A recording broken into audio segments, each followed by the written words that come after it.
These videos are offered on a pay-what-you-like basis. You can pay for the use of the videos at my website.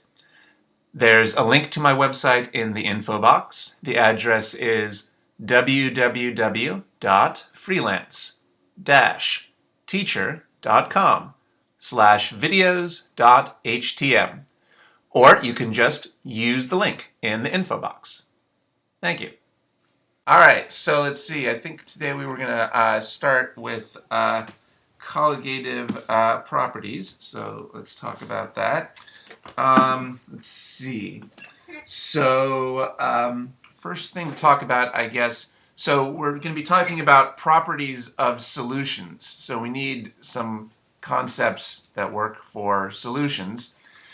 We need to talk about a couple different ways to measure concentration. So, for example, there's the idea of molarity. Have you seen this concept in your course yet, molarity? Yeah. All right. Do you happen to remember what the symbol is for molarity? Molarity, its symbol is a capital M, and it's just moles of a solute over liters of solvent.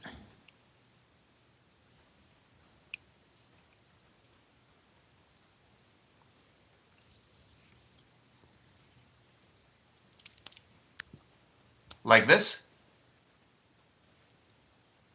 Yeah. Okay. Now, let's see. Actually, we have to fix this a little bit. This should actually be over liters of solution. So I'll fix that. So that reminds me, I guess we should have talked about those concepts first. The first thing we have to talk about is these ideas. So let's say that you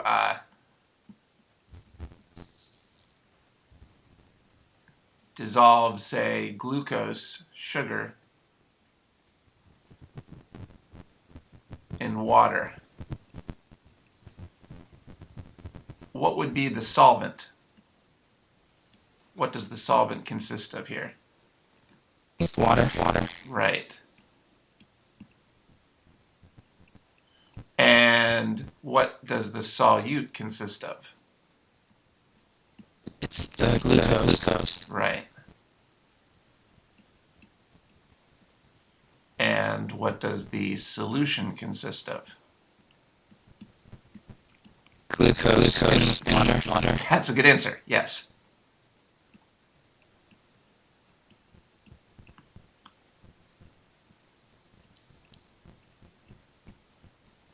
Okay, so the solute is what you're dissolving. The solvent is what you dissolve it in. And the solution is the solvent and the solute together. The solution is the solvent plus the solute. So which of these are the parts and which is the whole? The parts are the solute and solvent, and the whole is the solution. That's right. Okay. So it turns out that molarity is defined not in terms of liters of solvent, but liters of solution. That's just a definition that I guess we need to memorize. All right, so that would be the molarity. So for example, suppose you have a solution that is, say, 2 molar glucose. What does that mean? How would you interpret that?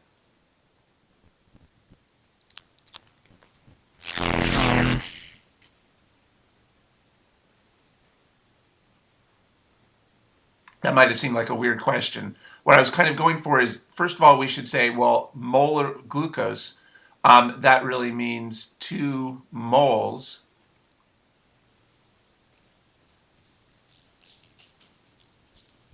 of glucose over liters of solution. And now, anytime you have fractional units, it's easier to interpret them if you put the number 1 on the bottom. So what I was going for is, what this means is, if you obtained 1 liter of this solution, it would have 2 moles of glucose. That's what I meant by the way to interpret this. It's always easiest to interpret things if you put the number 1 on the bottom. So let's say that you have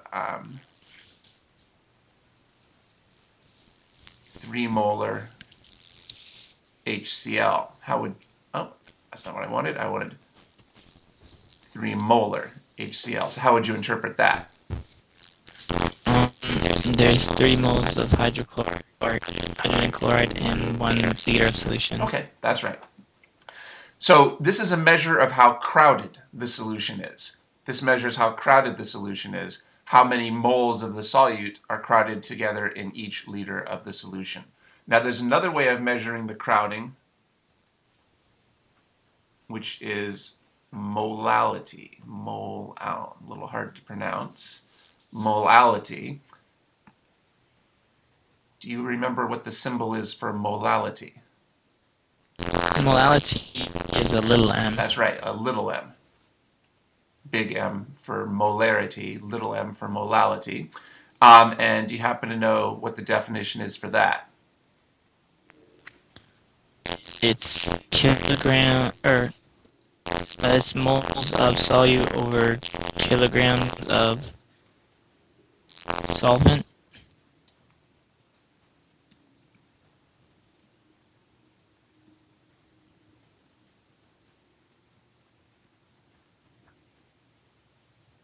I think that's exactly right. Good. So there are 2 differences between molality and molarity. What would you say are the 2 differences between molality and molarity? It's molarity is talking about the moles per liter of solution, whereas the molality is talking about the moles of solute per kilogram of solvent. Right. So basically you just described both of the differences. One difference is that here we have liters and here we have kilograms. And the other difference is that here we have the solution and here we just have the solvent. These are just definitions that turn out to be convenient. So I guess you just have to memorize those. And just for clarity, we said that the symbol or the abbreviation for molarity is capital M, and the symbol or abbreviation for molality is lowercase m. What would be the symbol or the abbreviation for moles? That is actually just MOL. Right. Which I've already been using. So I just wanted to point this out because I think because these all sound so similar, people tend to confuse them. So we have to work hard to make sure we don't confuse these 3 things. I think especially people might confuse molarity and moles. So anyway, this means moles, this means molarity. So these 2 here, these are ways of measuring how concentrated the solution is. This is just a way of measuring the amount of solute you've put in. All right, so those are a couple ideas that we needed. So, all right, that's good. Gives us that. So, let's say we have, that's good enough for that. All right, so now we can talk about some of these colligative properties.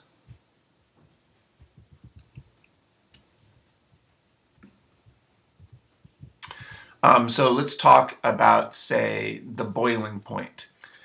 Do you know what's the boiling point of water? It's 100 degrees Celsius. That's right. And obviously that's the temperature at which the water boils. Boiling point is the temperature at which water boils. Everything has a different boiling point. That's the temperature at which it boils. So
Okay. When you add a solute to a solvent, it's harder for the solvent to leave the liquid phase. I don't think we'll take the time to explain why this is, but we'll just learn this as a fact. Solutes make it harder to leave the liquid phase. They make it easier to stay in the liquid phase. So generally, we're going to think of solvents as liquids. At this point of the course, we're going to be thinking about solvents that are liquids. So if you start with a liquid and you add some solutes to it, that makes it more likely to stay a liquid. So when we add a solute, do you think that would make it easier or harder to boil the substance? It's going to make it harder to boil it.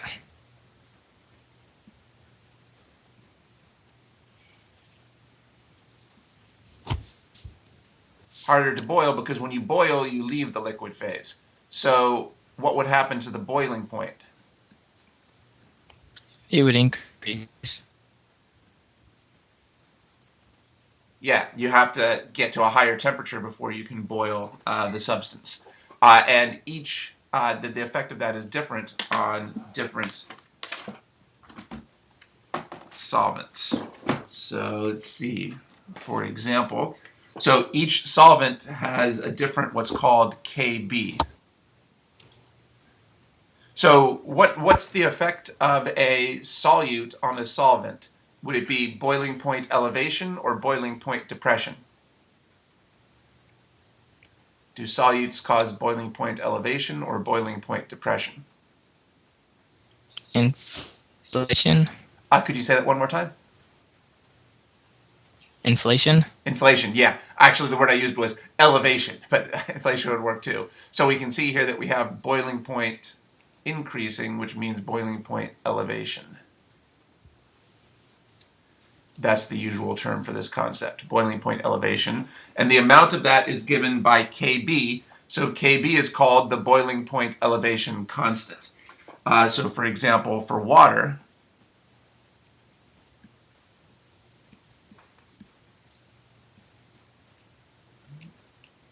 this would be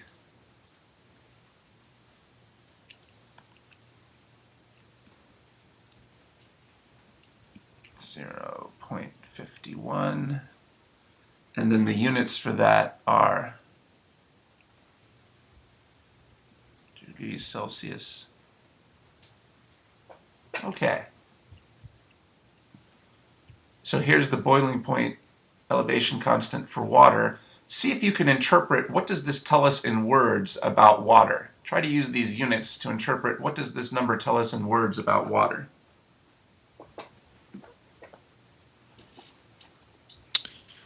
Well, for every 1 molality unit, the boiling point will increase by 0.51 degrees Celsius. That sounds right.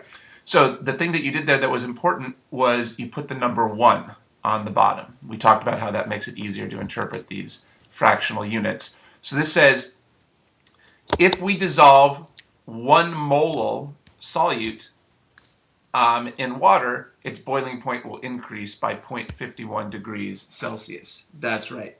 And then for benzene,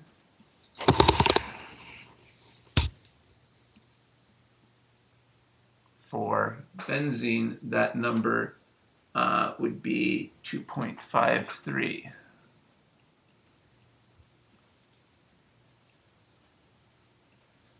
So how would you interpret what the boiling point constant tells us for benzene? For every 1 unit molality, the boiling point will increase 2.53 degrees Celsius. Good. Molality of what? What we want to say is if we add 1 mole of the solute, then the boiling point will increase by 2.53 degrees Celsius. Okay, good. Notice that here we're not using molarity. It turns out that the right concept here is molality, so we have to be careful about that. Now, these numbers are just hypothetical. Does this mean that we're actually adding 1 mole of the solute? Well, no. We could be adding 2 mole or 3 mole, or we could be adding no solute. This is just hypothetical. Suppose that you were adding, say, 2 mole of the solute. How do you think you would figure out how much the boiling point would change for benzene? What calculation would you have to do? You would just take that temperature and divide it by 2. 2.53 divided by 2? Yeah. Let's see here. So if we added 1 mole, how much would the temperature change by? If we added 1 mole, how much would the temperature change? Okay, well, if it's for 1 mole unit, then it would increase by 2.53. So if it would be 2 mole unit, since adding solutes makes it harder for the solvent to leave the liquid phase, and it would actually increase it. So you'd multiply 2.53 by 2. That's right. So it would be about 5 degrees Celsius. So the point is, when you add more solutes, does that make it easier or harder to boil? Harder. So does that make the boiling point keep going up or going down? It increases the boiling point. Yeah.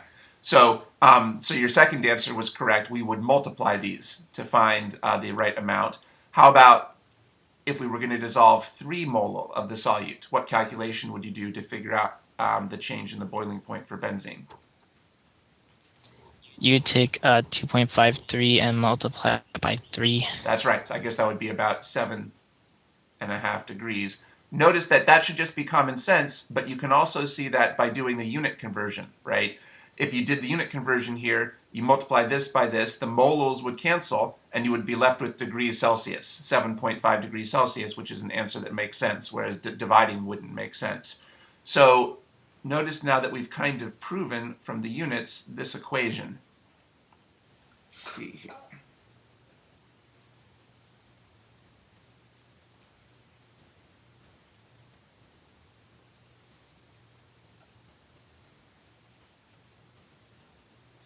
So we've just kind of proven this equation. We showed that the change in the temperature is the boiling point constant times the molality. That's pretty obvious from the units. What does this symbol stand for? That is the freezing point elevation. Say that one more time. I'm sorry, not freezing point elevation. That is the change in the boiling temperature. Yeah, you could call it the boiling point elevation, or you could just call it the change in the boiling point. It's the change in the boiling point. B is for boiling point. This is the boiling point constant, and what does this stand for? Molality. The molality, not the molarity. Okay, so this is one of the key formulas that you'll need for your next exam. Remind me, in your class, do you get to bring a cheat sheet, or does your instructor give you a formula sheet, or what? Or just all memory? He said he'll give us a solubility table, and I believe he said that we may have to know this one in the freezing point depression. And he also said that we will need to know vapor pressure and osmotic pressure as well. Right. Well, so it sounds like what you're saying is that you kind of have to have the formulas memorized. He wouldn't expect you to have these numbers memorized, but it sounds like you need to memorize the formulas. So here's the first formula we've gone over today that you need to have memorized. Okay, very good. So that would give us that. Let's see here then.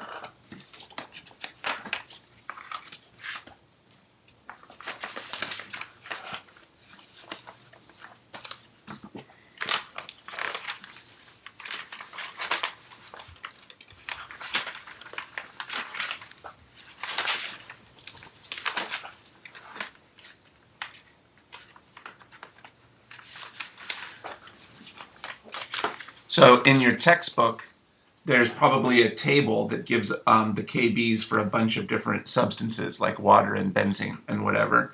And on the test, you'd be given those if you needed them. So let's see. Let's say we... Now, there's a complication. Why are these called colligative properties? A colligative property is something that depends only on the amount of solute, not the type of solute. Colligative properties depend on the amount of solute, not the type of solute. So for example here, notice we didn't say what type of solute we were adding. 1 mole of any solute particles would raise the boiling point by half a degree. 1 molal of any solute particles raises the boiling point by half a degree. That's why this is called a colligative property. But what matters is the actual number of particles that are dissolved. For example, let's say that we dissolve 3 molal glucose.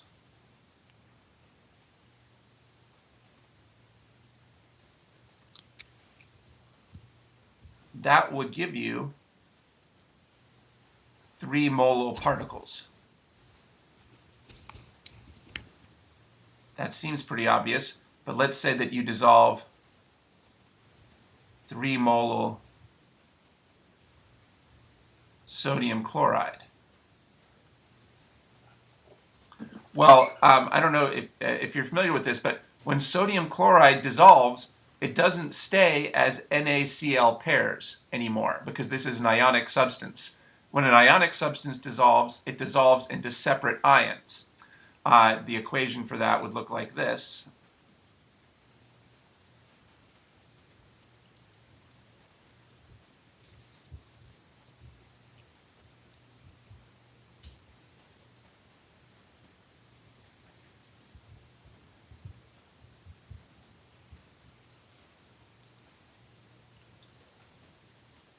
So each time one NaCl formula unit dissolves, it actually gives you 2 different particles, Na plus and Cl minus. So, well, what do you think? If you dissolve 3 molal sodium chloride, how many particles would you actually get? You would get 6 molal particles. Does that make any sense? Do you see how you would get 6 from 3 here? Because each of these divides up into 2? Yeah. Okay, good. So this would give us 6 molar particles. Good. Let's see. Another example.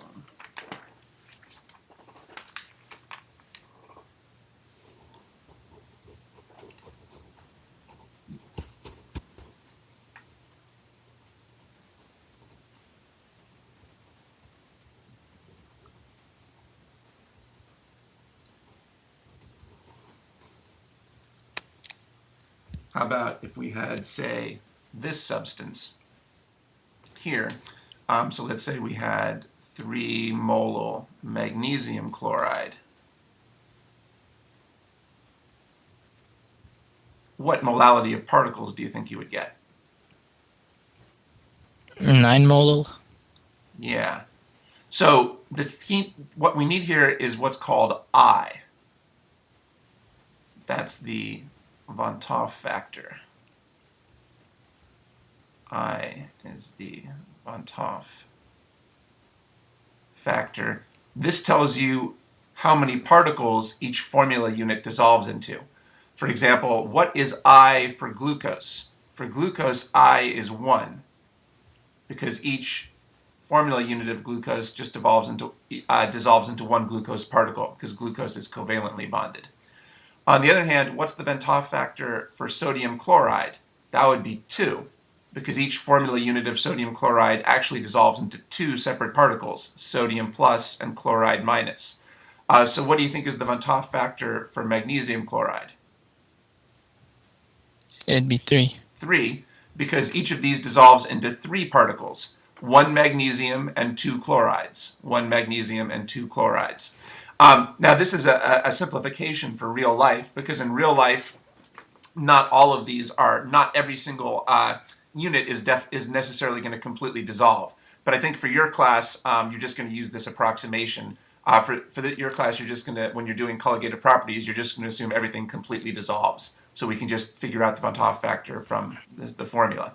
So if you think about it, then we need to include that in our equation here. This over here is the molality of the solute that you put in. But then you need to multiply by I to see how many particles you've actually ended up with. For example, if you dissolve 3 molal of sodium chloride, well, if you dissolve 3 molal of glucose, you would plug in 3 for M and 1 for I. How about if you were dissolving 3 molal of sodium chloride? If you're dissolving 3 molal of sodium chloride, what do you plug in for little m? 2. No, that actually didn't come out right. Let me explain that again. So if you're plugging in 3 molal of sodium chloride, you would plug in 3 for little m, and you would plug in the 2 for the I, because I is the Van Hoff factor. That tells you how many particles each formula unit is dissolving into. So again, for glucose, you would plug in 3 for little m and 1 for I. And for sodium chloride, you would plug in 3 for little m in this example and 2 for I. Let's try this example. Let's say that you were going to dissolve 3 molal of magnesium chloride. If you're dissolving 3 molal of magnesium chloride, what would you plug in for little m? It would be 3 for little m and then 3 for the Van Hoff factor. Okay, that's right. Yes. And that would just take into account that you would expect 3 times as much boiling point change for magnesium chloride as for glucose, because you're getting 3 times as many particles, even though you added the same molality. Okay, so there we go.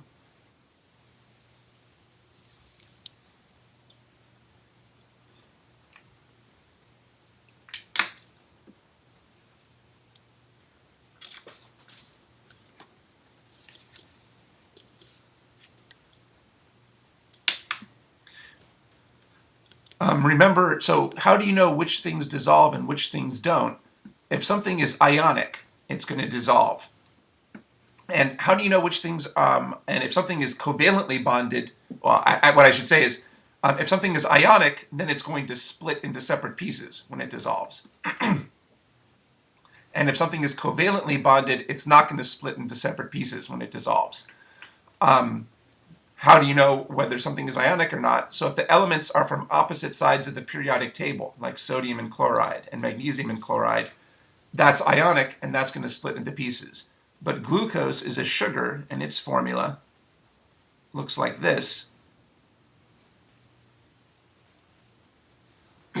These are all non-metals, so they have similar electronegativity, and this is going to be covalently bonded. Hydrogen looks like it's on the left side of the periodic table, but it's actually a non-metal, so it's going to involve covalent bonding here. Okay, so generally, ionic compounds will break into particles, and they'll have a Van Hoff factor of 2 or 3. Sugars and covalently bonded things have a Van Hoff factor of 1.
Okay, well, let's try working out this problem.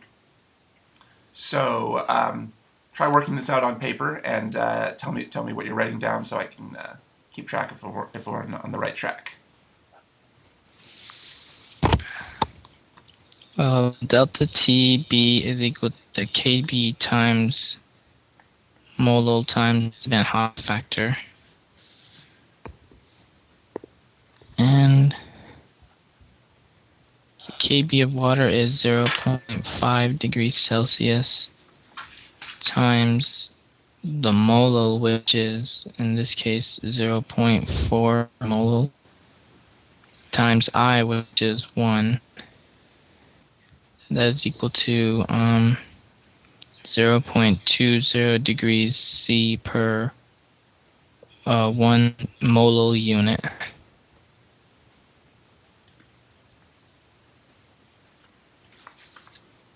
Could you say that last part again? What number did you get?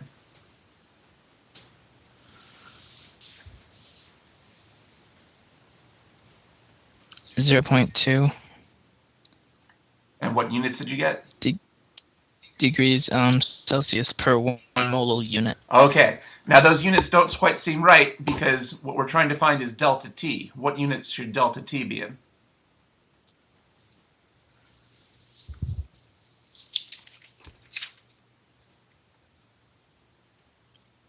What does delta T stand for? The change in the boiling point. That's right. So based on the common sense of that concept, what would be the correct units for the change in the boiling point? Oh, so then it'd just be degrees Celsius. That's right. Now, first of all, since we're using all consistent units, the simplest thing might be to leave the units out, and you know it'll come out right. But it's also a good exercise to put the units in. So the units for this number was what? Degrees Celsius per moles, right? And then the units for M, for the molality, that was 0.4 molo. And something I didn't mention is that the Hoff factor has no units. The Hoff factor has no units. So actually, if you plugged the units in, what units would you get out? Degrees Celsius. And those are the correct units.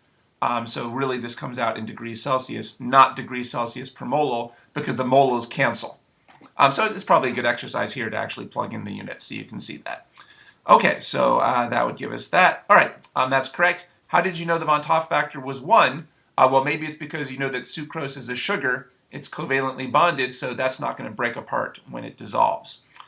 Now, suppose, here I asked you the boiling point elevations. This was a good answer. Suppose I just asked you, what is the new boiling point?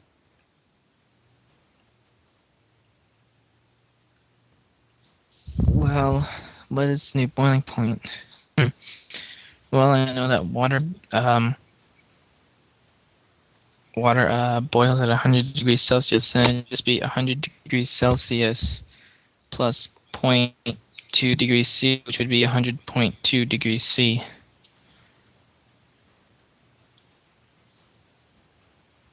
So far, the boiling point hasn't changed that much. Okay, that's good. That was a good intuitive way to work this out. Let me just show you how, if the intuition wasn't clear, you could also do this a little bit more mechanically. What does delta T, what does the delta here really mean? What's the formula for delta? Delta means change. Right, so how would we calculate that change?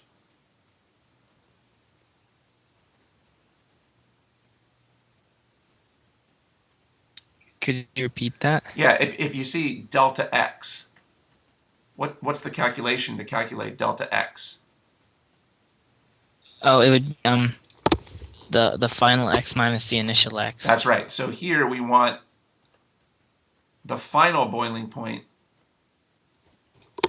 minus the initial boiling point, and we know that that's equal to 0.2 degrees Celsius.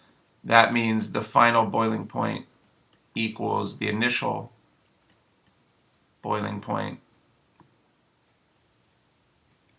plus 0.2 degrees Celsius. But we know the initial boiling point was 100 with no solute.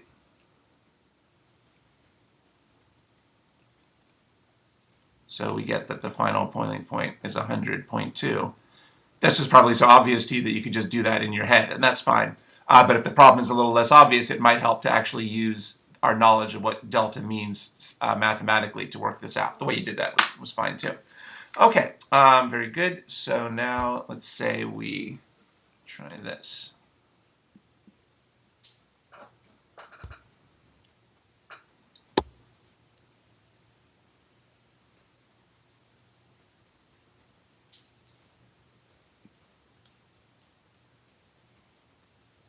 Dissolve 0.8 mole.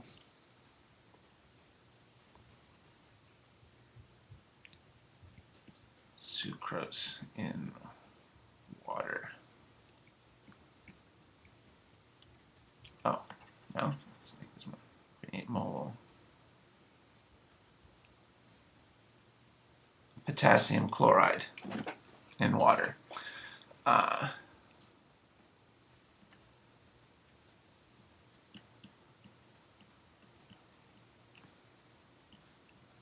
What's the new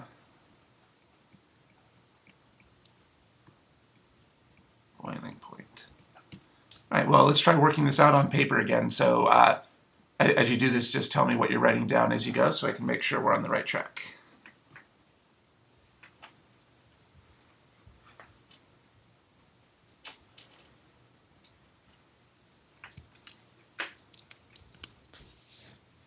Well, delta TB is equal to KB times molal times the Vant Hoff factor. Delta TB is equal to 0.5 degrees Celsius per 1 molar. Molo, and then times that by 0.8 molo, and then multiply that by 2, so that's equal to 0.8 degrees Celsius.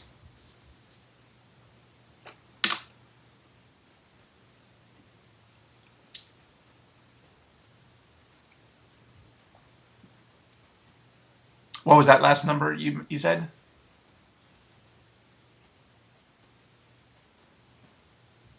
.8 degrees C. Okay. I'm sorry, are you done? What is the new? Oh no, what is the new boiling point? And then that would be so then the final boiling point, TFB, is equal to 100 degrees C plus 0.8 degrees C, and that is equal to 100.8 degrees C. So what's your answer? 100.8 degrees C. That sounds good. One thing we should try to start doing here, it's always good when you're doing any science problem to start by writing down a symbol for what the question is asking you. What would be a good symbol for what this question is asking us? Degrees Celsius. Degrees Celsius? Oh, well, actually, it would actually be, I guess, delta TB. You said delta TB? Yeah. Okay. Now, that certainly is something that it's important to figure out, but that's not directly what the question was asking us for, because then this would have been the answer. So really, a better symbol for what this question is asking us for is this. They're asking us not for the change in the boiling point, but the final boiling point. This is something that you recognized when you read the question. But it's good to write that down from the start so we don't forget what the question is asking us. Now, you were still right. The way to figure out the final boiling point was to figure out the change in the boiling point. But we couldn't stop there. We had to make sure we're answering the right question. So that's something to watch out for on the exam. If the question asks you for the change in the boiling point, you'd want to answer with this number. But if the question asks you for the new boiling point, you'd want to answer with this number. So it would be a shame to lose credit just because we answered the wrong question. All right, now the most important thing you did here is that you said that I was 2. How do you know that I is 2? Because potassium chloride is an ionic compound, so when it dissociates, it's going to dissolve into one potassium and one chloride ion. Okay, that's right. I think that's the part that people are most likely to forget, putting in the I. So that's something to highlight here. You can't just put in the molality, you also have to put this correction in for how many particles it's going to dissolve into. Okay, that's good. Well, this problem is a little more difficult than the ones I was giving you before, so let's see how we do with this. Try working this out on paper and talk me through each step again, please.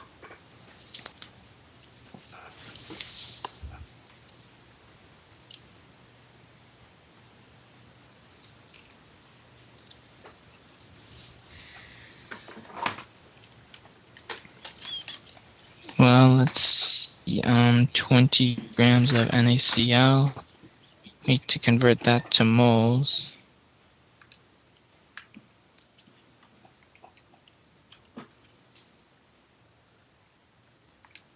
So we have 23 plus 35.45.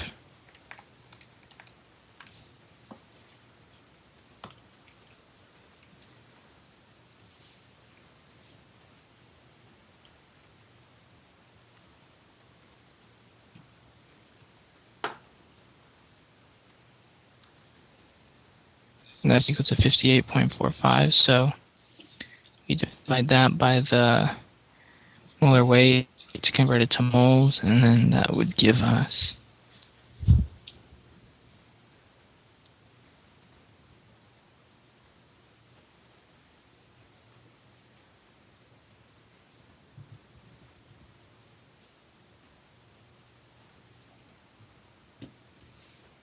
it gives us 0.34 moles sodium chloride, and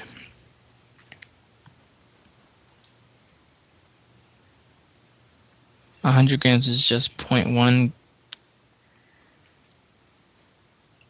kilograms of water, so Kb is equal to 0.34 moles NaCl per 0.1 kilogram of water solvent, and delta Tb is equal to 10.34 divided by 0.1. That'll give us 3.4. So Kb is equal to delta Tb is equal to 3.4 degrees C per 1 mole times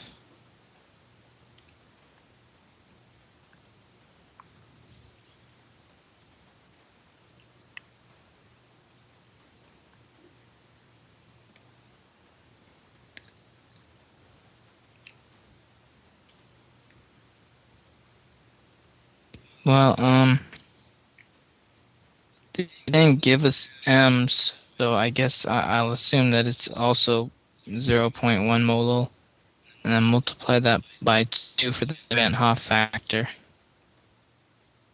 So tell me, what's the calculation you're doing now? I'm sorry? I'm sorry to interrupt, but what's the calculation that you're going to do now? I'm 3.4 times 0.1 times 2. Let's see. Times 1. Let's see. I think there's some confusion there. So let's see. Our formula is...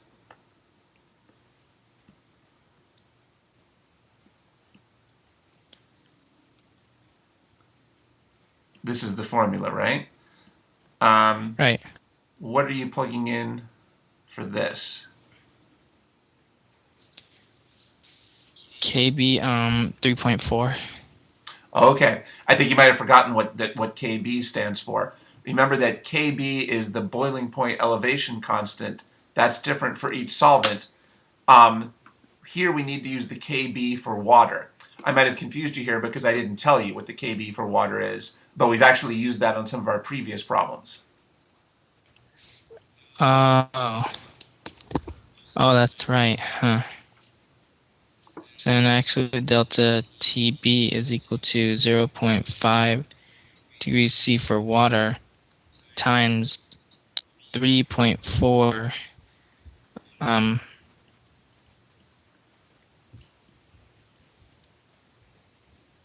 yeah, because 0.34 divided by 0.1, yeah, 3.4 molo times 2, and that'll be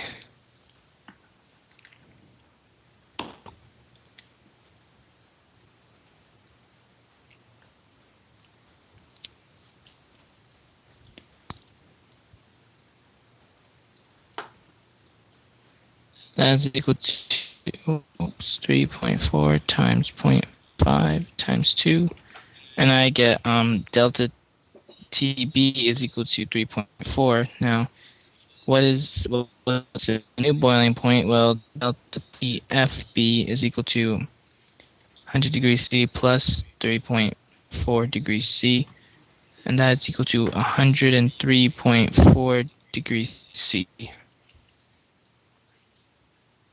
What was your answer then? 103.4 degrees Celsius. Okay. So let's review those steps. Now, the first thing we should have done was written down a symbol for the question. So what's a good symbol for this question? Delta TFB. Now, I don't think that's actually what the question was asking for directly. Delta T is the change in the temperature. But they were asking for the new boiling point. A good symbol for that would not be delta T, but just the final boiling point. You see the difference between those? It's important to make sure you're answering the right question. You did answer the right question, but this is the symbol for that question. Now we still have to find delta T, but this is the symbol for what they're asking. It's important not to confuse changes and levels. This is the change, but we needed that to answer the question, which was asking for the level. The most important thing that was new here is that I didn't tell you the molality of the solute. You had to figure out the molality. It looks like you did a good job on that. So you put in the moles of the solute here. Now, on the bottom here, are you putting in the kilograms of solvent or kilograms of solution? It's kilograms of solution. Let's actually go back and review that. According to our formula, we should be using kilograms of solvent, not solution. Molality is defined as solvent, not solution. So, and what's the solvent here? Is the solvent the water, or is it the water plus the NaCl? Is the solvent the water? Just the water. Yeah. So what you said a second ago sounded like it was incorrect, but what you did was correct. I guess I was confusing you by asking the question. You did this correctly because you only put in the kilograms of solvent, which is the correct thing. But notice it would be different if you were doing molarity. If you were doing molarity, you would need the whole solution, solute plus solvent. So we need to be careful about these definitions. In this case, we're using molality, so the way you did it was correct. You just put in the solvent. And then you came out with the right number, and then you plugged in. But then at this point, I think you got confused, and maybe it sounded like you were maybe plugging in the same number twice for Kb and for molality. Remember that the Kb is a property of the solvent that says how easy it is to change its boiling point. For water, we already saw that the Kb for water was 0.5. That's not going to change just because we changed the problem, because that's a property of the water. Okay, so the new thing here was they might not give you the molality. You might have to figure out the molality on your own. So I think we see how to do that. So let's see what other types of questions they'll ask you here.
Okay.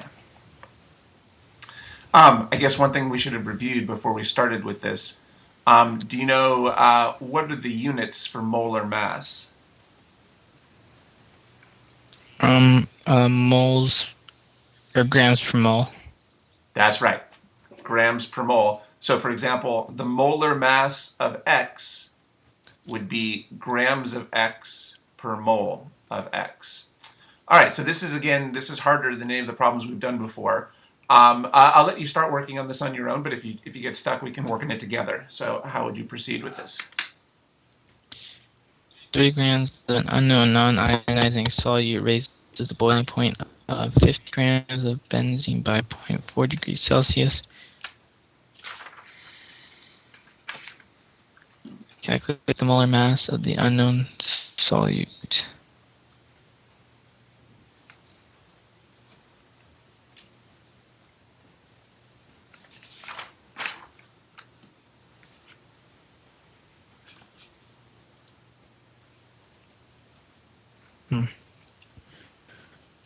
Well, they're looking for the molar mass, so we want grams per mole. And let's see, benzene is what? This is actually a little harder than the ones we did before. It'd probably be good for us to go through this together. So let's do that.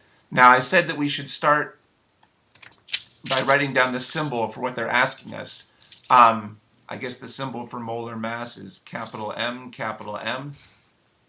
So molar mass, capital M, or maybe we shouldn't even abbreviate it. Maybe we should just call it the molar mass. They're asking us for the molar mass of the solute.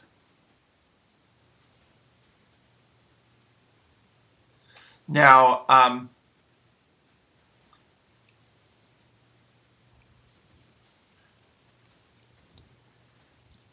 since this problem talked about the change in the boiling point, that would be a pretty strong clue that we should use the boiling point elevation equation. So what's that equation? So boiling point elevation is equal to delta TB is equal to KB times Molo times Vant Hoff Factor.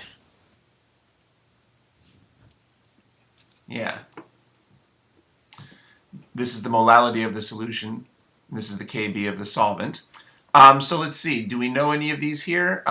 What could we plug in for delta TB here? Well, delta TB is equal to, actually, yeah, 0.4 degrees C is equal to 2.53 degrees C per 1 molo. That would be the KB. We don't know the molality yet, and the I would be 1. Okay. What did you say the KB was? 2.53. Did you get that from the last problem? Or did I give that to you before? I guess I gave that to you before. Yeah, you did. Benzene. Okay, yeah. 2.53. I said earlier, I should have given that to you again, but I told you earlier that the KB for benzene was 2.53. Why don't we go easy on ourselves and we'll approximate that as just 2.5. So we'll call that 2.5 degrees Celsius per mole. Now the molality here, did you plug something in for that or did you leave that as a variable? I left it as a variable. I think that's a good instinct. Actually, maybe here it'll be better not to plug in the units because then I'm using this to stand for units and for a variable at the same time. As long as we're being consistent, we shouldn't have to plug in the units. So I'll just call this times M. And what did you plug in for I? 1. That's good. What is the clue word in this problem that tells you that I is 1? Non-ionizing? That's right. Notice we don't know who the solute is, but because it's non-ionizing, we know it's not breaking up into ions. So it's going to be like glucose or sucrose, not like sodium chloride. So it's good that you saw that. So now what?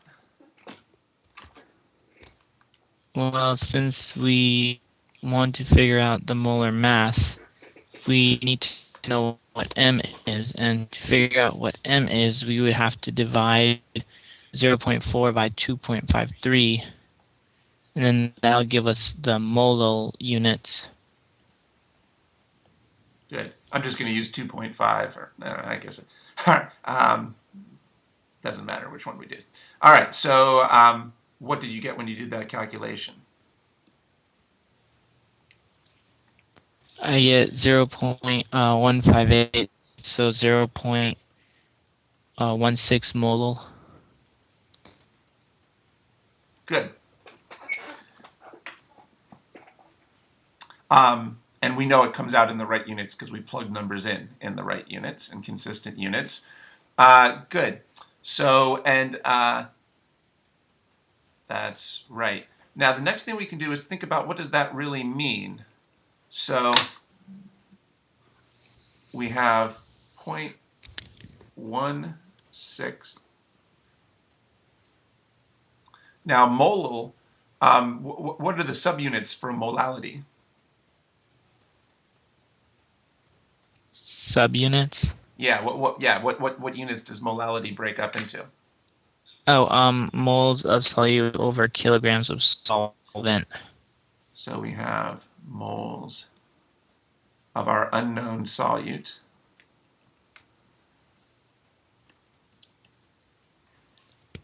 over kilograms. And what's the solvent in this problem? Benzene. Benzene. So that is actually, we can actually convert that to 0.05 grams of benzene. Kilograms, sorry. Yes. However, we wouldn't put that in this. I think it sounds like you might be going to put that number 0.05 down here. That would actually be incorrect, because then we wouldn't have 0.16 molal anymore. Then we'd have 0.16 divided by 0.05. That's a little bit subtle, but the number down here is 1. Because remember, this is just hypothetical. The molality is just hypothetical. I briefly mentioned this earlier. This means that if we had 1 kilogram of benzene, there would be 0.16 moles of our solute in that. If we had 2 kilograms of benzene, there would be 0.32 moles of our solute. So these are all just hypothetical numbers. The molality just gives you numbers for a hypothetical situation. It would be incorrect to plug in the actual amount of benzene at this point. So that's what we have here. Now, what we want is the molar mass of the solute. What are the units for the molar mass of the solute? The units for the molar mass of the solute would be moles. Try again. Actually, molar mass is not measured in moles. I think you actually gave me the correct answer for that before. Think again. What are the units for molar mass? Oh, grams per mole. Grams of what per moles of what? It would be grams of the solute per moles of what? If we went into the molar mass of the solute, it would be grams of solute per moles of what? Per moles of solute. That's a good answer. Here we put the solute on both the top and the bottom. So these are the units for what we're trying to get to. So what you can see now is we kind of have a unit conversion problem. Here's the number that we know, and we need to convert it into this. Here's the number that we know, and we need to convert it into grams of solute per moles of solute. Actually, we could have done some of this from the start.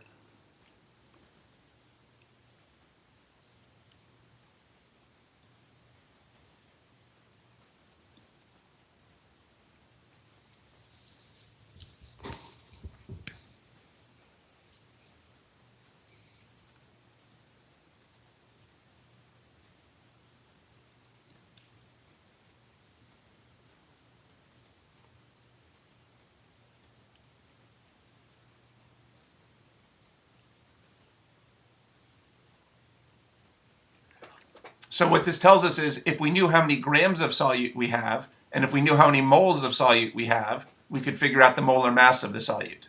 Now, actually, one of these I think we already knew from the start. Which of these numbers could we have plugged in from the start? Actually, we can, in the top, we can plug in 3 grams of the unknown non-ionizing solute. That's right. So, and then I'm sorry, go ahead.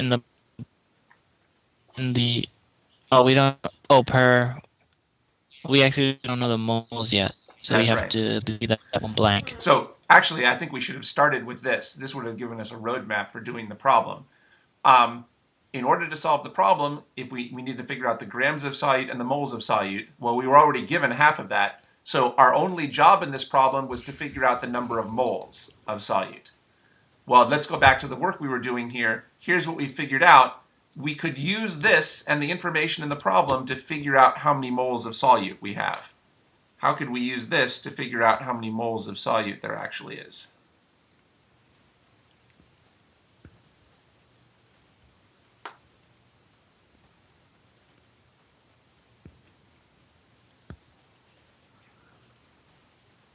Here's the concentration of the solute.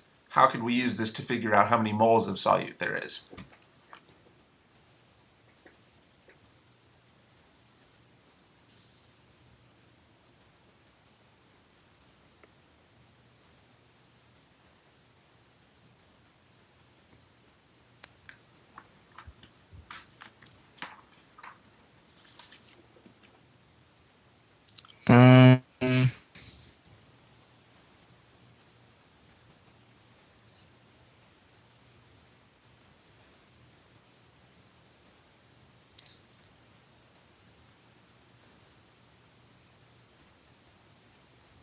Not sure. Okay, well, if we had 1 kilogram of benzene, how many moles of solute would we have? 1 gram of benzene. Oh, that would be If we had 1 kilogram of 72. benzene, how many moles of solute would there be in this solution? Yeah, 1 kilogram of benzene. That would be 0.16 moles of solute. That's right. You can just read that right off from this ratio. Suppose we had 2 kilograms of benzene. How would you figure out how many moles of solute you had? Then you would just multiply that number by 2. 0.16 times 2, you'd have 0.32 moles. That's right. Let me ask you, let's say you had half a kilogram of benzene. How would you figure out how many moles of solute there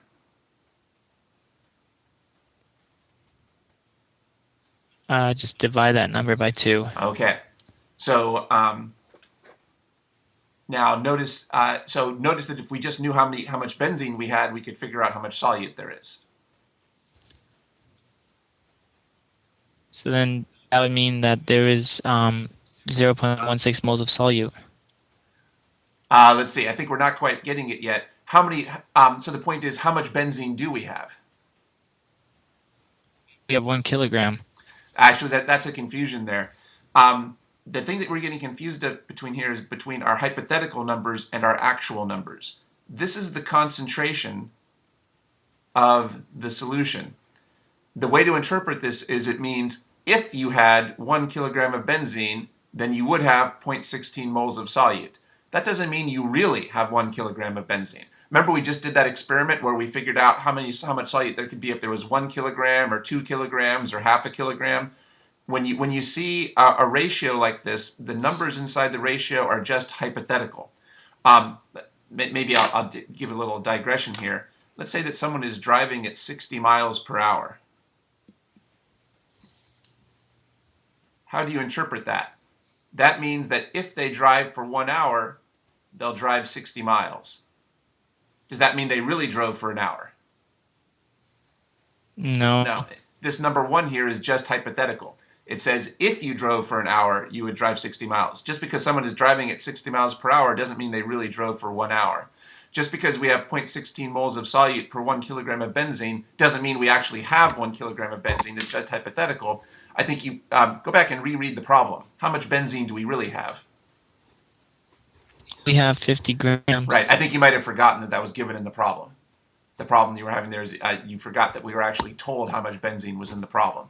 So now that we know how much benzene there is, how would we calculate how many moles of solute we actually have? Oh. okay. Well then, you would take 0.16 and we divide it by 0. Yeah, we divide 0.05 kilograms. Okay. Now, there's still some confusion there. It looks like you're not quite sure whether to multiply or divide. You could figure that out, but the most mechanical, the easiest way to do that is just to use units. Remember, here's the units we're trying to get. We're trying to get moles of solute. And here's the units we have. And then we're going to combine that with this here. So how can we combine those so we get the units that we want?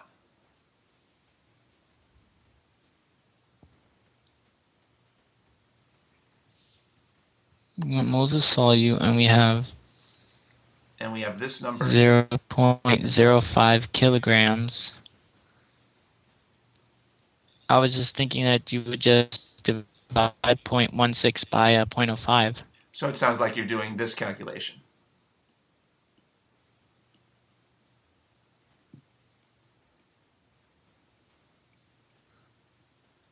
Oh. Is this what you were saying? Because this is what you would do to divide 0.16 by 0.05. Oh, but I see it now. So you wouldn't divide it, you would multiply by 0.05 kilograms. Right, because you can see here the units don't work. Here you would get kilograms squared, which is certainly not the units that we want.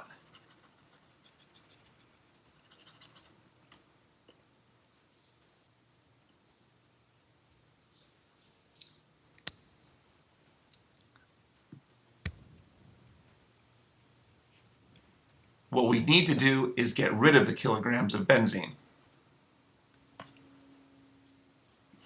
It's good that you saw that we had to convert this from grams into kilograms. That's correct. Okay, so let's do the calculation and see what we get. We get 0.08.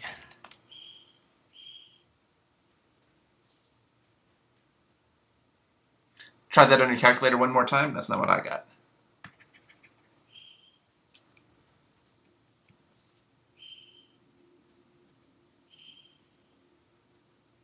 0.16 times 0.05. And what do you get? 0.008. Okay. Maybe I misheard you. Before it sounded like you left out one of the zeros. But anyway, if this is what you got, that's correct. Okay, so that's the conversion that we're doing here. Notice how a big problem that people oftentimes have in chemistry is knowing when to divide and when to multiply. Well, one way to figure that out is by using the units. If you work with the units, you can see when you need to multiply and when you need to divide. You could also use common sense. For example, if we had 1 kilogram of benzene, how much solute would there be? If we had 1 kilogram of benzene, how much solute would there be? There was 1 kilogram of benzene. There would be 0.16 moles of solute. Right, there's no calculations necessary there because that was given to us in this original ratio. So suppose we had 2 kilograms of benzene. How much solute would there be? If we had 2 kilograms of benzene. There are 2 kilograms, then you would have to multiply that number by 2. 2 times this. If we had 3 kilograms of benzene, how much solute would there be? It would be 0.16 times 3 kilograms. Yeah, that's just common sense. So we could apply that common sense here and see that if we have 0.05 kilograms of benzene, we should multiply, not divide, to get the answer. But really, it's always safest to work it out with the units to make sure that you're getting it right. The best way to do this is with the units. Now, something that I've been saying that might not have made sense to you is I keep using these words actual and hypothetical, but maybe now you can see what I meant by that. When you have a ratio over here, the numbers in this ratio, these are just hypothetical. This is saying that if we had 1 kilogram of this Benz of solution, of this solvent, we would have 0.16 moles of the solute. It doesn't tell us how much we actually have. This is the number that tells us how much we actually have. Notice that this is not part of a ratio.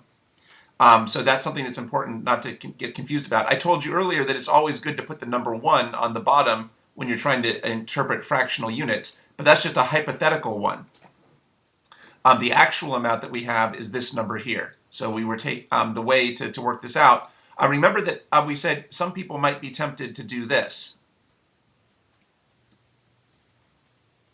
That seems tempting for many students, but that doesn't make any sense because then we're sticking the actual number inside the hypothetical ratio. Instead, we have to do it like this. I guess that's kind of a subtle idea, so that takes some practice. All right, well, we've been working on this for a while. We might have forgotten what our goal was here. Do you remember why did we need to know the number of moles of solute? What do we want to do with that? We want to get, we want to figure out the molar mass of the solute itself. Right, so how are we going to use this number? Where are we going to plug that in? So now we're going to plug it in. We're going to take 3 grams of solute and divide it by the 0.008 moles of solute. Yeah, we're going to take that and we're going to plug it in over here. That was the whole reason we needed to know the number of moles. Okay, so let's do that.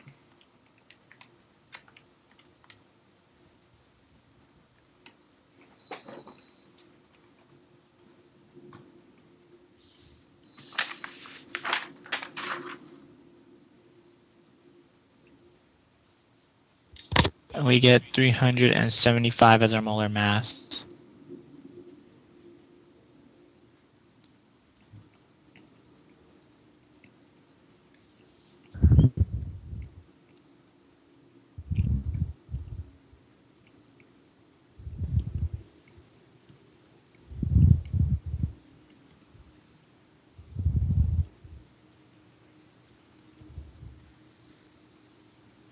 What are the units for the molar mass? Grams per mole. Grams of solute per moles of what? Moles of solute. Right. So we don't know what this solute is, but here's the molar mass, and now we finally finished. That's the answer to the question.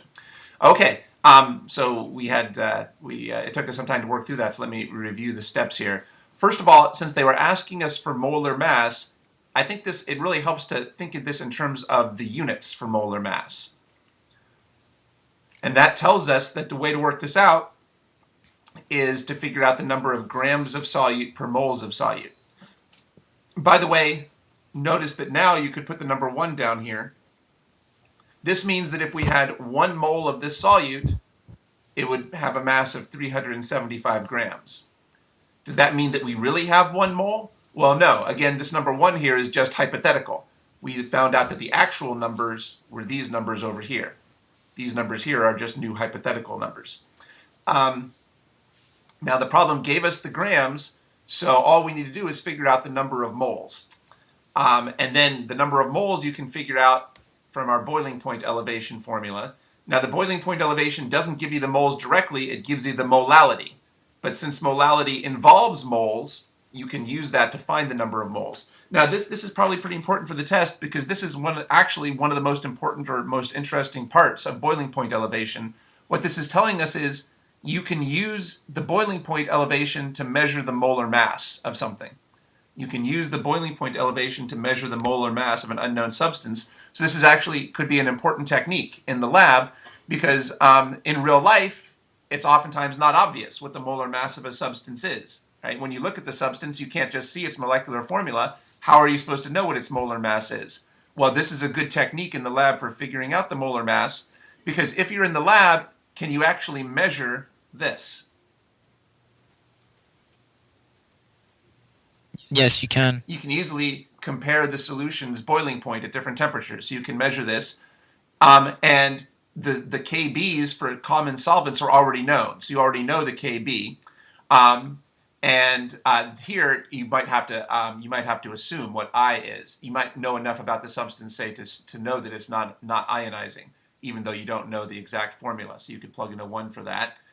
So then, since you know the other variables, you can use algebra to calculate the molality from this formula, and then you can use the units to figure out the number of moles. So in real life, one of the practical applications of boiling point elevation is it gives you a way to figure out the molar mass of substances. So I think that there'll probably be a question on the test that involves this, even though this is harder than some of the ones we did before. Does this make sense?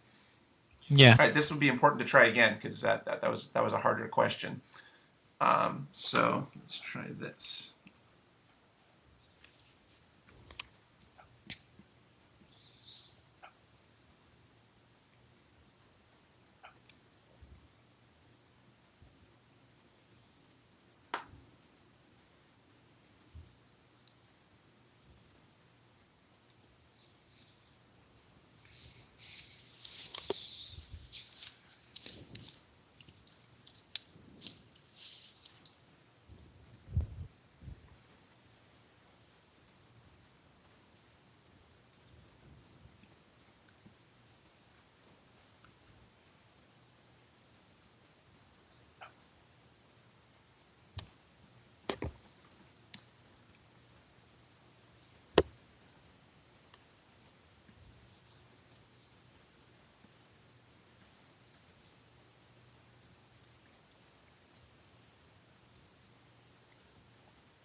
Okay, let's give this a shot.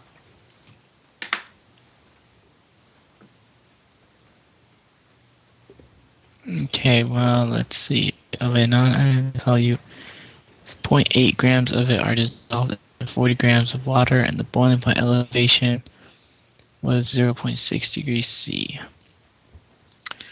Well, they're asking for the molar mass, so you want to find grams of solute per moles of solute.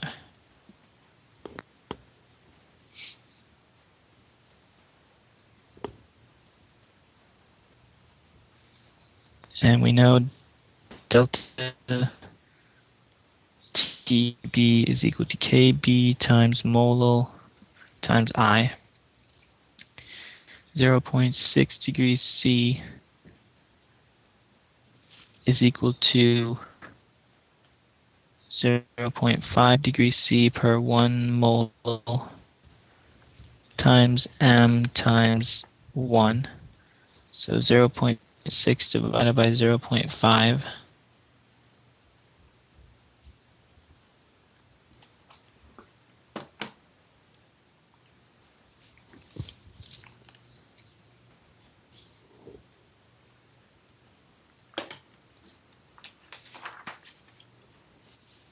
And that means that the mole is 1.2. This should be our hypothetical mole ratio, so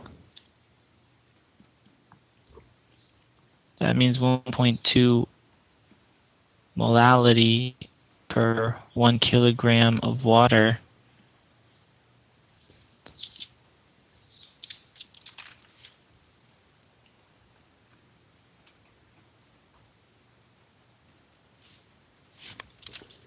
And they gave us 40 grams of water. So multiply this number by 0.04 kilograms of water.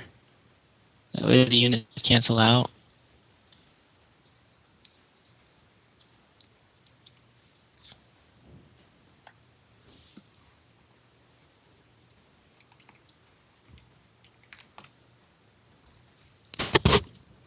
And that is equal to 0.048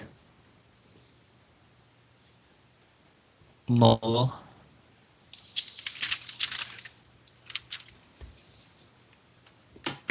And since they give us, since we're trying to find the molar mass, which is grams of solute over kilograms solvent,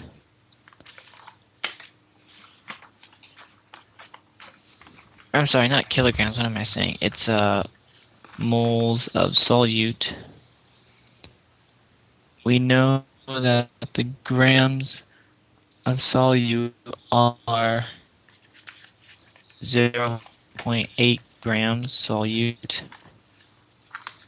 and we divide that by 0.48 moles of solvent.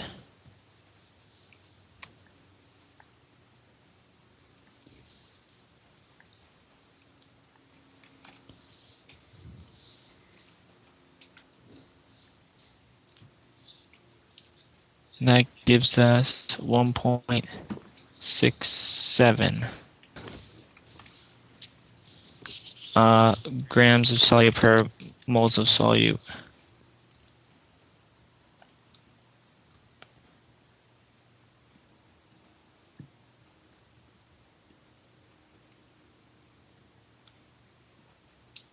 And that's my final answer. Okay. So let's see. You started by writing down the units for your answer. I think that was a good place to start. You might have started from the beginning by then writing down this number, since we already knew the grams of solute. So you could have put that in from the start. All we needed to do is figure out the number of moles. Then you used this equation. We knew I is 1 because it's non-ionizing. Going down to here, I think you have this written down. What did you write down for the units here for this 1.2? I did moles of solute. Okay, good. Now, what it sounded like you were saying 1.2 molal per 1 kilogram. So that would have been incorrect. It's not 1.2 molal per 1 kilogram. We would say 1.2 molal equals 1.2 kilograms of solute per 1 kilogram of solvent. And then what are the units on this number? That one is moles of solute. That's right. It sounded to me at first like you were saying that this was 0.048 mol again. But what you said now is correct. It should be moles of solute. And that's why that's the correct number to plug in over here. Okay. And again, this would be of practical use in a lab, because if you didn't know what the substance was, at least now you could figure out its molar mass, because you can certainly measure the boiling point change. You can see I didn't set this problem up very well, though, because this is a ridiculous molar mass. The molar mass of hydrogen is just 1, right? So this only barely weighs more than hydrogen. So I don't know if there's not many. I don't know if there's any practical solutes that actually weigh this little. I just made these numbers up out of thin air, so they didn't turn out to work out very well. So normally your molar mass would be much bigger than just 1.67. But anyway, this is the correct method. You use the correct method for solving that. Okay, so let's see if there's anything else in the handouts that you need to know about that.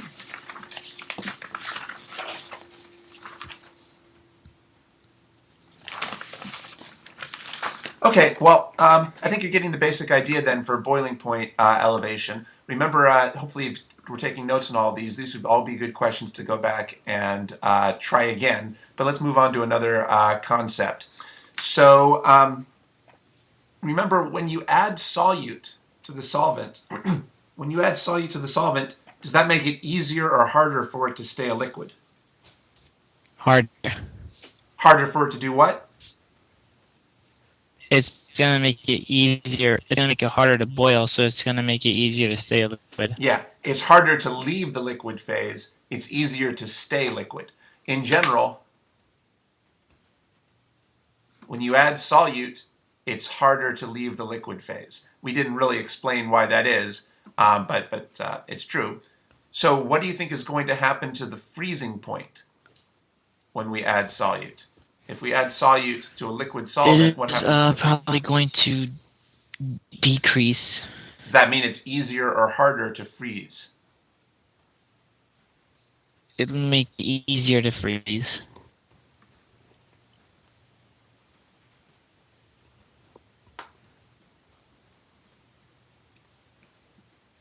Let's work that out step by step. If we add solute, is that now remember, when you add solute, that's supposed to make it harder to leave the liquid phase.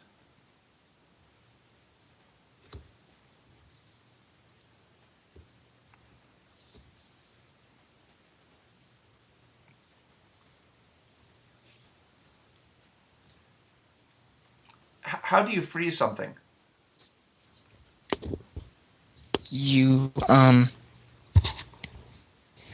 You actually take out all the water. Well, no, you don't take out all the water, but Just in common sense terms. In common sense terms, if you wanted to freeze something, what would you do to it? you put it in cold temperature. Yeah, that is, so to freeze something, you make it cold. That's one way to freeze it anyway. To freeze something, you make it cold. That's how we normally freeze stuff. To freeze something, you make it cold. So if it's harder to leave the liquid phase, should that mean it's harder or easier to freeze?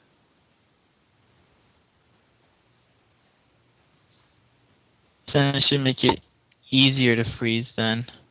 I don't think that's the right way to think about that. If leaving the liquid phase means freezing, right? When you freeze something, you're turning something into a solid. So if it's harder to leave the liquid phase, would that make it harder or easier to freeze it? Harder. More difficult to freeze.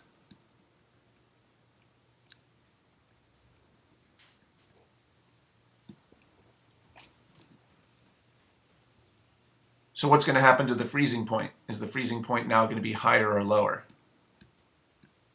It's going to be lower. That is, you have to make it colder than before in order to freeze something.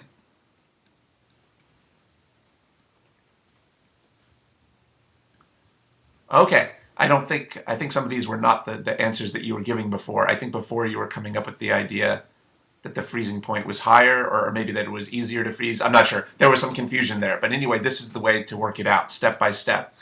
When you add a solute, the freezing point goes lower. When you add a solute, the freezing point goes lower. That's called freezing point depression.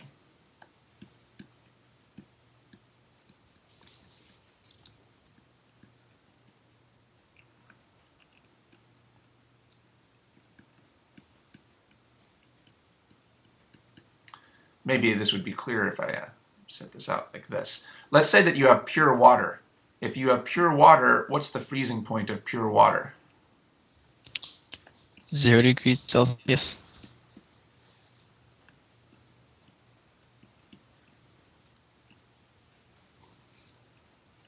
And what's the boiling point of pure water? 100 degrees Celsius. Now let's say you add a solute to the water. What would happen to the boiling point? Is the boiling point can be bigger or smaller than 100?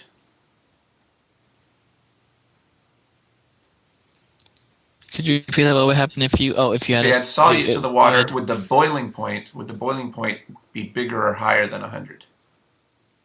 It'd be bigger. Yeah. Maybe 102 degrees Celsius. That would be a big change for water, but I'll just say 102. And what happens to the freezing point? It's going to be lower than 0 degrees Celsius. So we'll say maybe -3 degrees Celsius. Or wait a second. Well, I'm just making up some random numbers here, but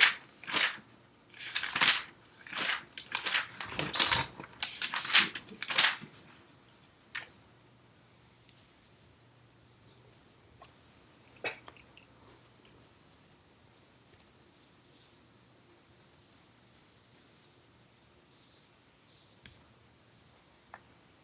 All right, these would just be approximate, but maybe this might be down to approximately -6 degrees Celsius. All right, so the point here is that when you add solute, notice that that expands the range of temperatures where you're a liquid. Now you can be a liquid inside a larger range of temperatures than before. So we have boiling point elevation and freezing point depression. Boiling point elevation and freezing point depression, as you can see from this picture. The boiling point got elevated and the freezing point got depressed. It's easier now to stay in the liquid phase. So for water, the Kf is 1.86 degrees Celsius per molal. 1.86 degrees Celsius per molal. Remember that earlier we talked about the Kb, the boiling point elevation constant. So it makes sense now. We're now going to talk to me about the Kf. The Kf is the freezing point depression constant. How would you interpret this number in words? What does this tell us about water? That the freezing point will lower 1.86 degrees Celsius per 1 mole unit of solvent. Can you say that one more time? If that is the Kf of water, then you're saying that the freezing point of water will decrease 1.86 degrees Celsius per 1 mole unit of water. So you put the number 1 on the bottom. That's good. What is it that's lowering the freezing point? What have we done that lowers the freezing point? You added a solvent. Actually, that actually is not correct because the water is the solvent. I'm sorry, you added a solute. Added a solute. So the problem with what you were saying before is that you were using the word solvent. But the correct way to put it is if we add if we have a concentration of 1 mole of the solute, that will lower the temperature by 1.86 degrees Celsius. Now, actually, maybe I'm being a little picky here, but the point is, if the solution has a concentration of 1 molal, if the solution has a concentration of 1 molal, then the freezing point will decrease by 1.86 degrees Celsius. Anyway, we certainly wouldn't want to say this just refers just to the solvent. It's the concentration of the whole solution. All right. Anyway, so how would you figure out what would happen? How would you figure out what happens to the freezing point if you had a 2 molal solution? You would multiply that number by 2. That's right. So, because notice that if you did that, the units would cancel and you would just get degrees Celsius. So it should make sense that we could get this formula.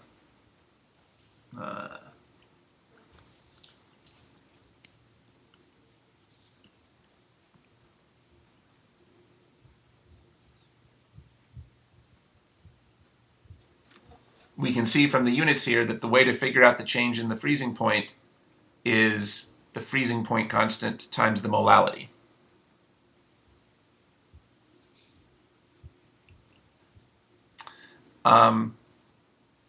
Now there's a couple complications. First of all, is the freezing point going to be increasing or decreasing? It will be decreasing. I'm sorry, say again? It will be decreasing. Decreasing, as we saw here.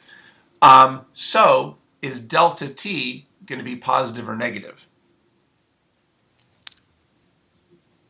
It'll be negative. Technically, it would be negative. So technically, in order to get that to come out right, we should put a negative sign in this equation. And also, remember, what matters is the total number of particles that we've dissolved. And we've seen that ionic substances dissolve into extra particles, so we still need to keep multiplying by that Hoff factor. So here's the Hoff factor. So here's the equation. Now, this is confusing because different textbooks write this differently. Actually, a lot of textbooks leave out the negative sign, even though that doesn't really make sense. So in the handouts that you sent me, some of the handouts used the negative sign and some didn't. So I'm not sure which one your instructor prefers. But it doesn't really matter. This is the more logical equation. So I think this is the best one for us to use. So let's use this form of the equation, which is the most logical. Now the delta T will come out negative, which makes sense. Okay. But you can see this equation looks very, very similar to the equation for the boiling point elevation. What was the equation for boiling point elevation? Boiling point elevation is equal to delta TB is equal to KB times molality times the Van Hoff factor. So you can see how similar they look. And it should make sense that here we're basically using a positive and here we're using a negative. So those are the most logical ways to think about that equation. All right.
Let's try working this out on paper.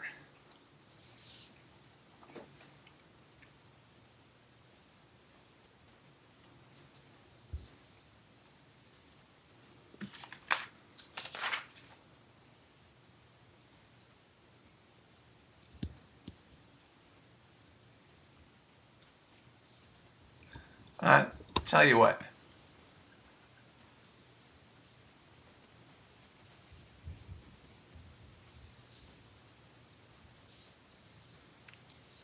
Let's do this instead.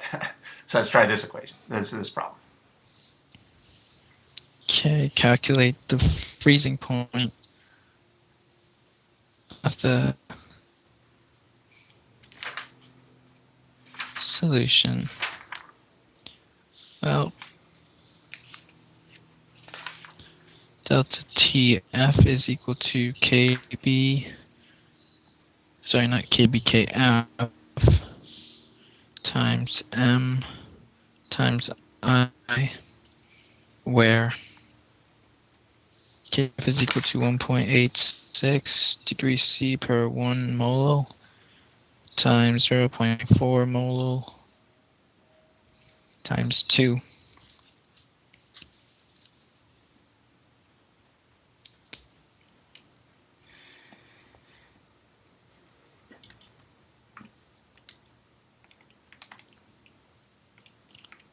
And delta TF is equal to 1.488. And since water boils, well, it doesn't say final or new, so well, I guess then delta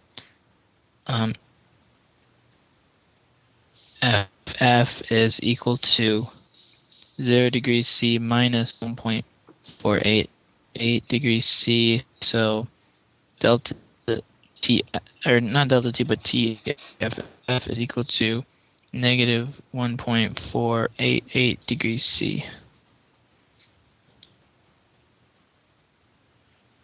So what's your answer? Negative 1.488 degrees C. All right.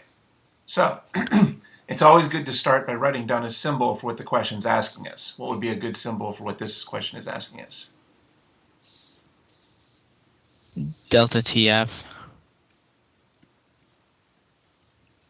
Now that's not really what they're asking us for, because this symbol stands for the change in the freezing point. And the problem wasn't asking for the change, it was asking for the actual freezing point of the solution. So it would be better to say they're asking for the level of the freezing point. They're asking for the final freezing point. Unfortunately, then we have two Fs, one F for final and one F for freezing point. So they're asking us for the final freezing point after we've added the solute. They're not asking us for the delta. Even though you gave me the wrong symbol, you actually solved the problem correctly. But it's good to be clear in our mind about what they're asking for in terms of symbols as well. They're asking for the final freezing point. But you're right, you have to figure out delta T to figure that out. Now, it sounded like when you used this, I didn't hear you mention the negative sign. That didn't really mess you up here. But I think logically it makes sense to put in a negative sign here. So we would get that the delta T is negative. And then how do you figure out the final freezing point? Well, you could just kind of do it by common sense. It's 1.488 degrees below zero. The mathematical way, though, is what does delta TF mean? What would be a formula for figuring out delta TF? Delta T freezing. Well, delta TF is negative 1.488.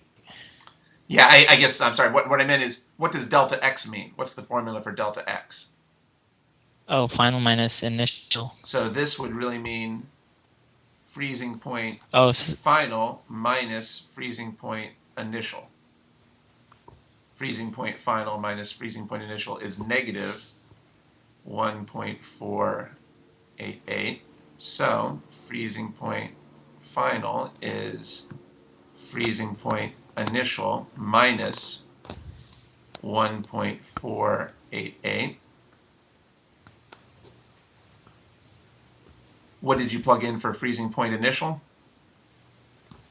0 degrees Celsius. How did you know that? Because you just have memorized that that's the freezing point for water. and then you got your answer. The final freezing point after we add the solute is negative 1.488 degrees Celsius. So you did this correctly. That was good work, and you got the correct answer. It sounded like you kind of just figured this out intuitively, which is fine. That's a fine way to do it.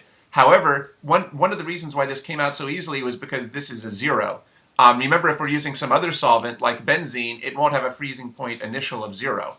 And in that case, it might be good to actually work this out mathematically. Not that this is so complicated.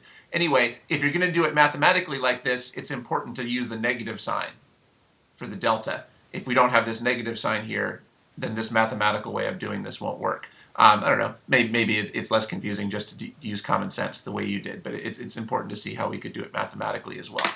Okay, so let's see. Looks like you got that right. By the way, I noticed, when you were doing this, you said that it was negative 1.86 degrees Kelvin per 1 mole times 0.4 mole. So that's fine. Notice this number 1, is this hypothetical or actual? Number 1, it's hypothetical. And this number 0.4, is it hypothetical or actual? It's actual. We actually have a 0.4 molo solution. But in this ratio, we would interpret this as, well, if we hypothetically had 1 mole, then the freezing point would fall by 1.86. So notice, if we had 1 mole, the freezing point would fall by 1.86. We had less than 1 mole, so the freezing point fell by less than 1.86. We could have gotten that prediction ahead of time. All right, so let's see here. Let's try this problem. Kampfer C10A6 Smelt at 179.8 degrees Celsius. It has particularly large freezing point depression constant Kf is equal to 40 degrees Celsius per mole when 0.186 grams of an organic substance of unknown mole substance is dissolved in 22.08 grams of liquid camphor. The freezing point of the mixture is found to be 176.7 degrees Celsius. What is the approximate molar mass? The solute TF 179.8 C and KF is equal to 40 degrees C mole.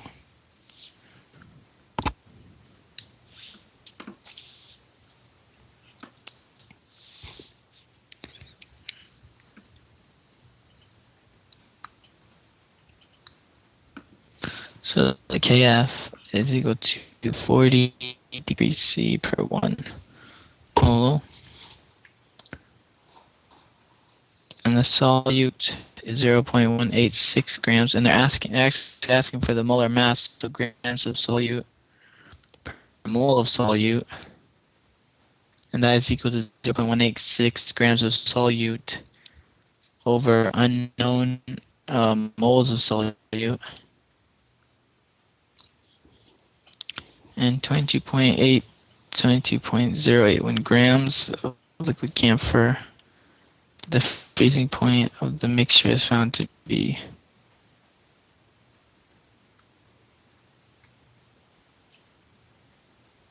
so it melts at 179.8, and the freezing point of the mixture is found to be 176.8. And TF, the final, is that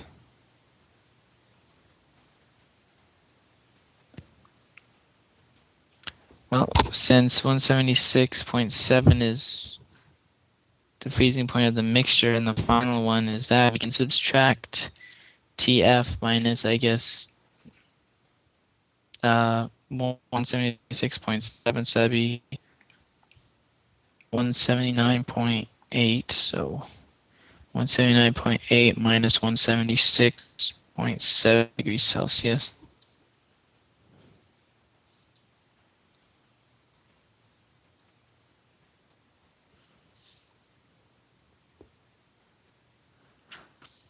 And that is equal to delta T, which is equal to 3.1. So delta TF is equal to KF times mole times I. and I in this case is equal to 1. So delta TF is equal to, 3.1 degrees C is equal to 40 degrees C per 1 mole. And I guess in this case, the 3.1 will be negative. Well, I guess I'll leave it positive for now. Times the mole, which we're trying to figure out, times 1. So 3.1 divided by 40 degrees C per 1 mole.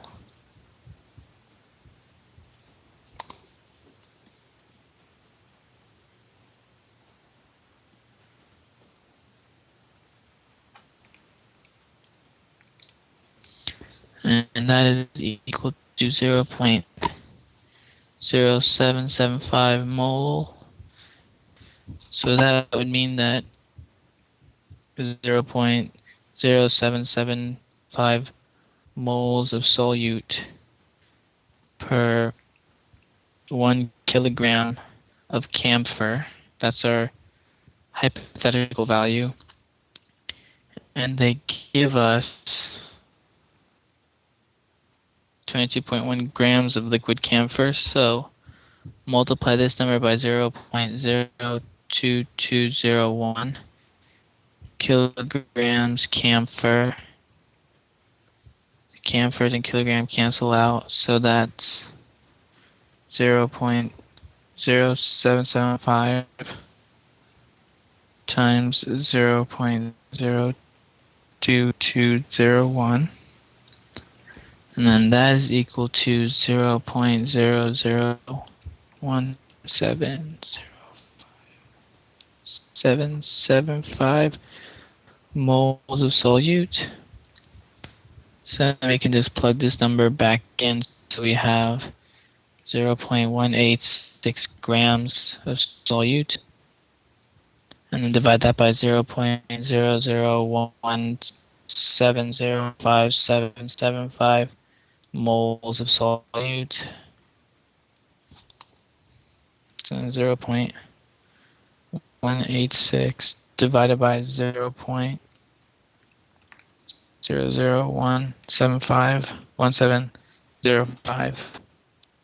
775, and I get approximately 109.04 grams of solute per mole of solute.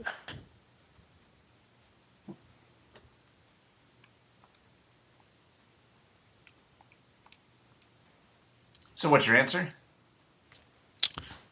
109.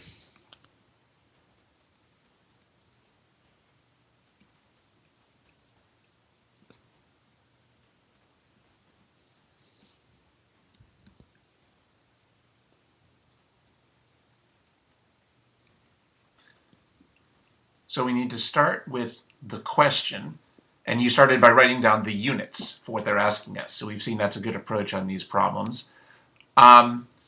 Is this about freezing point or boiling point? This is freezing point. Yeah, since we've worked on both types of problems, it's important to be careful and tell which one you're working on. So let's see. Here's the freezing point equation. So what are the symbols? What did you write down here? Delta TF equals? KF. Good. I wasn't quite sure that you were whether you were writing down the boiling point or the freezing point symbols, but you should write down the freezing point. That's right. So we need the freezing point constant. It would be a mistake to do the boiling point. When you take the test, there's probably going to be a mixture of problems about boiling points and freezing points, and they might give you both the boiling point constants and the freezing point constants, so you have to be careful to always reach for the correct one. It would be easy in the test, I think, to use a boiling point constant when you should have used the freezing point constant, so you have to be careful about that. Then you started plugging in. How did you know this number was 1? There are no electrolytes in the solution. That's right. We know that this is not going to break up into ions. How do you know it's not going to break up into ions? That's actually a little bit It's a subtle. covalent. Pardon? It's a covalent molecule. Who's it? The camphor. That's true, but the camphor is the solvent. So it doesn't Oh, really I'm matter sorry. whether I'm that... sorry. I meant to say the non-ionizing solvent. Or solute. How do you know it's non-ionizing? What are the clue words in this problem that tell us that the solute is not ionizing? Because it's organic. That's right. That's right. They said it's an organic substance. Organic generally is going to mean all covalent bonds. So that's what tells us that it's not going to ionize. It's not. So it's important not to get confused here. Just because the solvent doesn't ionize doesn't mean the solute can't ionize. The question is about the solute, so it's important not to confuse those. So, but in any case, you were right that this should be the number one. Now, it sounds like, also, they didn't give you the freezing point change. You had to figure that out. I don't think we've quite done a problem quite like that before, so that's good that you figured out. You figured out that the freezing point was changing by 3.1 degrees because you subtracted these two freezing points, so that's good. Now, you used the version of the equation where it's all magnitudes, all positive numbers, and that's okay. You got the right answer, so if that's the one you prefer, that's okay. To me, it seems more logical to say that the delta T is negative because the final delta T was smaller than the original. It should be 176.7 minus 179.8. But then if you do that logical thing, you need to use this version of the equation. And then it wouldn't make any difference. The negative signs would cancel anyway. All right. So anyway, the way you did it was fine. The signs worked out and you got the right answer. All right. So this is about the hardest question we've done so far. I think you got this 100% right. I don't think I give you any help with that. So that's good that you worked that out. Okay, so those are the key ideas for two colligative properties, freezing point depression and boiling point elevation. I think we pretty much covered the types of questions you might see on those colligative properties.